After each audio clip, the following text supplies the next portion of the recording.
ईमानदार गाय और शेर की कहानी। पुण्यगिरी नाम के एक गांव में राम सिंह करके एक किसान रहता था। उसके पास बहुत सारे गाय थे, लेकिन उनमें से एक गाय थी जिसका नाम सीता थी। सीता एक बहुत ही सुशील और ईमानदार गाय थी। वह दिखने में भी सोने का रंग में बहुत सुंदर थी। उसकी एक बछड़ा भी थी जो बहुत छोटी थी। एक दिन राम सिंह सारे गाय को लेकर चराने के लिए जंगल चला जाता है, लेकिन थोड़ी देर के बाद सीता झुंड से अलग हो जाती है। हे भगवान, मैं किधर पहुंच गई? अब मैं क्या करूं? ऐसा वह फिर से वापस जा रहा ही होता है, तभी उसको एक भूखा शेर देख लेता है और उसकी पीछा करके उसके सामने कूद पड़ता है। रुको, वाह वाह, कितना तंदुरुस्त गाय है तू। तुम्हें खाऊंगा तो एक हफ्ते तक मुझे कुछ खाने की जरूरत नहीं है। सीता डरते डरते शेर को देखकर वहीं खड़ी हो जाती है और कांपती रहती है। महाराज रुकिए, एक बार मेरी बात तो सुनिए, मेरी एक विनती सुनिए। मुझे पता है कि आज मैं आपके हाथों में मरने वाली हूँ, लेकिन उससे पहले मेरी एक आखिरी इच्छा सुनिए। मुझे कुछ नहीं सुनना है, मैं बहुत भूखा हूँ। आओ मेरी भूख मिटाने के लिए। महाराज, मैं जरूर आपकी भूख मिटाऊंगी, लेकिन पहले मेरी बात तो सुनिए, मेरी आखिरी ख्वाहिश। उसके बाद आप जो चाहें मैं करने के लिए तैयार हूँ। ठीक है, बोलो क्या है? शेर महाराज, मेरी एक छोटा बेटा है, वह अभी नादान है। वह मेरी इंतजार कर रहा होता है। मैं एक आखिरी बार जाकर उसको पेट भरकर दूध पिलाकर खाना खिलाकर उसकी देखभाल किसी और गाय को सौंपकर मैं आ जाऊंगी, बस। क्या तुम मुझे पागल समझ रही हो? एक बार तुम इधर से गई तो वापस क्यों आएगी? मुझे उल्लू मत बनाओ, मैं इस जंगल का राजा हूँ, बेवकूफ नहीं। अरे नहीं महाराज, मेरी बात यकीन करो। मैं वादा करती हूँ कि मैं अपने बेटे को एक आखिरी बार खाना खिलाकर आ जाऊंगी। आपको भी तो बेटे बच्चे होंगे ना, मेरी बात मान लो। ठीक है, जल्दी आना। ऐसा सीता अपने बेटे के पास जाती है।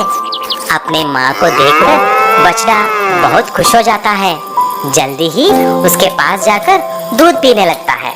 तभी सीता ने पानी भरी आंखों से ऐसी बोली, बेटा, तुम्हें हर वक्त ईमानदारी के साथ रहना होगा, सबका आदर करना होगा, दोस्तों के साथ अच्छी तरह खेलना और सबको प्यार से देखना। मुझे मालूम नहीं कि मैं फिर वापस आऊंगी कि नहीं। ऐसा बोलकर सीता जंगल की तरफ निकल पड़ी, लेकिन शेर को यकीन नहीं था कि सीता वापस आ जाएगी। शेर सीता की राह देखने लगता है। इतने में सीता वहां पर आती है। शेर सीता को देखकर चौंक जाता है। सीता की ईमानदारी को देखकर शेर ने ऐसा बोला, अरे सीता, मुझे यकीन नहीं था कि तुम वापस आओगे। तुम्हारी जान से भी ज्यादा तुम अपने वादा को निभाया है। इतना सच्चा दिल वाले को मैंने कभी नहीं देखा, इसीलिए मैं तुम्हें बख्श देता हूँ। जाओ, जाकर तुम्हारे बछड़े के साथ खुशी से रहना। ऐसा बोलते ही सीता दौड़कर वापस आ जाती है। उसकी माँ को देखकर बछड़ा बहुत खुश हो जाता है और खूब मस्ती किया। सीख, हमारी ईमानदारी ही हमारी जान बचाती है। गोपाल नाम का ग्वाला अपने पास हमेशा भैंस पाला करता था। उसके पास कई सालों से एक काले रंग की भैंस थी जो उसे बहुत प्रिय थी। उस भैंस का दूध बेच कर उसके पास अब काफी पैसे जमा हो गए थे।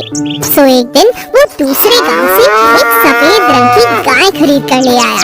यह देखकर काली भैंस चिढ़ गई। इतनी सुंदर गाय ले आया, अब तो मुझे पूछेगा भी नहीं। इतनी गोरी चिट्टी गाय, हे भगवान, कहीं खाना भी मिलेगा कि नहीं? भैंस दिन प्रतिदिन गाय से चिढ़ती रही, जबकि गाय बहुत ही मिलनसार और प्यारी थी। गांव के लोग यह जानकर कि गोपाल के पास गाय है, उसे रोज खाने के लिए कुछ देने के लिए आते और गाय की पूजा तक करते। यह सब देखकर अब भैंस से रहा नहीं गया। एक दिन उसने गाय से कहा, हाँ, कहाँ से आई हो? जब से आई हो पूरा गांव तुम्हारा दीवाना हो गया है, और ये गोपाल, ये तो मुझे भूल गया। ऐसी बात नहीं है बहन, मैं तो तुमसे बात करना चाहती हूँ, तुमसे दोस्ती करना चाहती हूँ। भला और है कौन इस तबेले में? बस तुम और मैं। आओ हम दोस्ती कर लेते हैं, प्यार से रहते हैं। हाँ, दोस्ती? कैसी दोस्ती? सफेद और काले रंग में कोई दोस्ती नहीं हो सकती। हम बिल्कुल अलग हैं। लोग तुम्हें पूछते हैं और मुझे तो देखते भी नहीं। देखो मेरा रंग कितना काला है। ऐसी बात नहीं है, तुम मन की बहुत अच्छी हो, मैं जानती हूँ। तुम्हारा तन भी बहुत सुंदर है, मुझे भी काला रंग बहुत पसंद है। आओ दोस्ती करो मुझसे। गाय ने मनाने की बहुत कोशिश की, मगर भैंस उससे दोस्ती करने को तैयार ही नहीं थी। एक दिन एक काले रंग का नाग वहाँ घुस आया।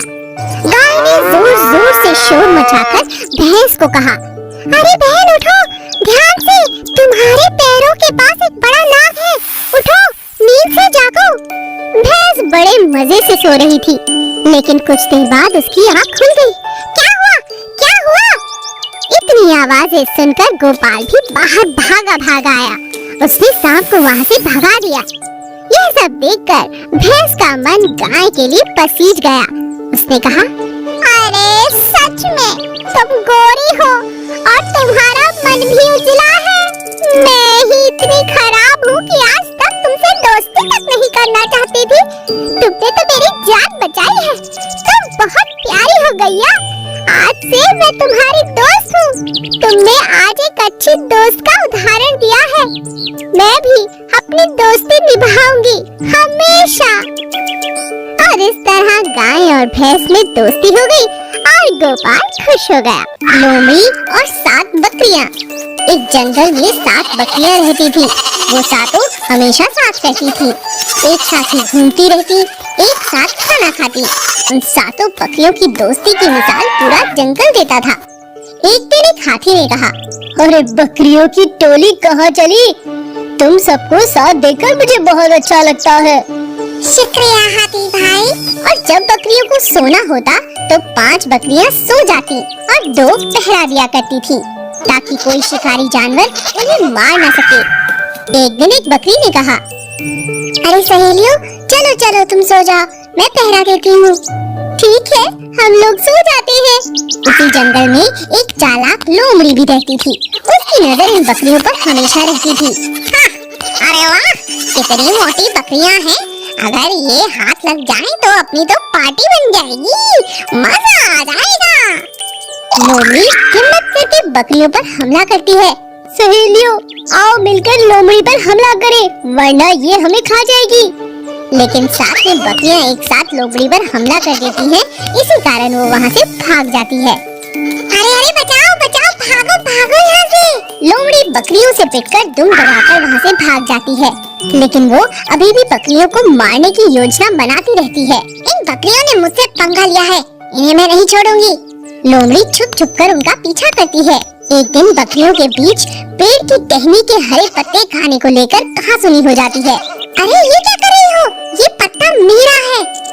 तुम इसे क्यों छेड़ रही हो? ये मेरा है, ये मैंने तोड़ा है। मुझे हरे पत्ते पसंद है, ये मेरा है। तभी वहाँ बड़ी बकरी आ जाती है और उन्हें समझाती है कि आपस में लड़ना सही बात नहीं। लेकिन वो तीनों बकरियाँ झुंड से अलग होकर चलने लगती हैं। लोमड़ी को तो इसी बात की तलाश थी। हाँ, कितने दिनों तक साथ रहती, देखा हो गया झगड़ा। आज लूंगी इनसे अपना बदला। एक एक कर इन तीनों को खा जाऊंगी, किसी को नहीं छोड़ूंगी। आज तो मेरे लिए बहुत अच्छा दिन है। चलो इनका शिकार करती हूँ, इनकी इस लड़ाई का फायदा उठाती हूँ। इस बात का फायदा उठाकर लोमड़ी उन पर हमला कर देती है। तीनों बकरियां एक दूसरे से नाराज थीं, इसीलिए एक दूसरे की तरफ देखती भी नहीं और इसी बात का फायदा लोमड़ी उठाती है।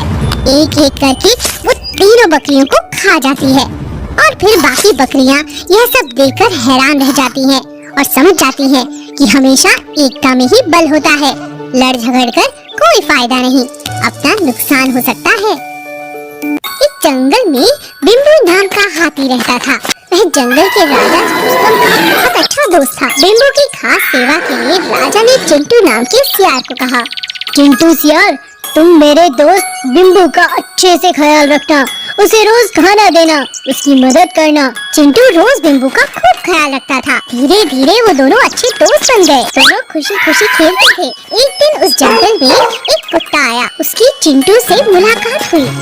अरे भाई, तुम कौन हो और यहाँ कैसे आए? मैं खाना ढूंढते ढूंढते यहाँ गलती से पहुँच गया हूँ। क्या मैं तुम्हारी कुछ मदद कर सकता हूँ? नहीं, और तो कुछ नहीं, मगर ये जंगल अच्छा है, क्या मैं यहाँ रह सकता हूँ? जरूर, लेकिन हमारे राजा से पूछना पड़ेगा। कुछ दिनों के लिए वो बाहर गए हुए हैं, तुम मेरे साथ रह सकते हो। चिंटू उस कुत्ते को जंगल की सैर कराता है, बिम्बू से मिलाता है। कुत्ते और बिम्बू की अच्छी दोस्ती हो जाती है। बिम्बू कुत्ते के साथ खेलने लगता है, लेकिन चिंटू के साथ अब वो कम खेलता है। अरे, ये बिम्बू अब मेरे साथ खेलता ही नहीं। जब से ये कुत्ता आया है तब से ये मुझे भूल ही गया है। मुझे कुछ करना होगा। चिंटू कुत्ते को अपने पास बुलाता है और कहता है, माफ करना दोस्त, लेकिन मैंने राजा से पूछा है, उन्होंने तुम्हें यहाँ रहने से मना कर दिया है। चिंटू ने कुत्ते से झूठ कहा, जिसे कुत्ते ने खुशी खुशी मान लिया और अपने जंगल वापस चला गया। चिंटू बिम्बू के पास गया और कहने लगा, लो बिम्बू, ये खा लो। मेरा दोस्त कुत्ता कहाँ है? उसे पहले आने दो। कुत्ता अपने जंगल में चला गया है, अब वो नहीं आएगा। बिम्बू ये सुनकर बहुत उदास हुआ। उसने खाना नहीं खाया और वो उदास ही रहा।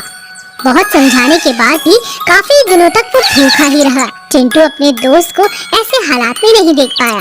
वो कुत्ते को वापस लेने के लिए गया। मुझे माफ करना दोस्त, मैंने तुमसे झूठ कहा था। बिम्बू तुम्हें बहुत याद करता है। तुम बिम्बू के इतने अच्छे दोस्त बन गए थे। मुझे तुमसे झूठ नहीं बोलना चाहिए था। कुत्ता चिंटू के साथ जंगल वापस आ जाता है। राजा भी अब जंगल आ चुका था। उन्होंने कुत्ते को जंगल में रहने की इजाजत दे दी। सभी लोग प्यार से और खुशी खुशी रहने लगे।